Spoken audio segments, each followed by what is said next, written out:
V4 news the best news. నిజం చెప్పడమే మా లక్ష్యం.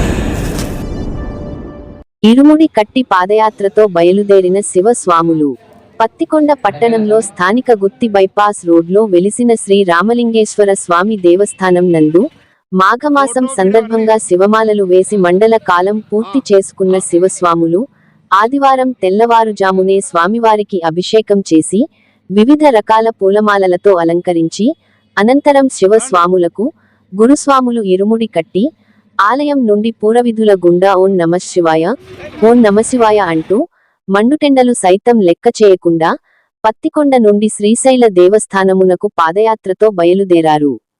ఈ కార్యక్రమంలో గురుస్వాములు మరియు కన్యస్వాములు తదితరులు పాల్గొని పాదయాత్రను విజయవంతం చేయాలని కోరారు.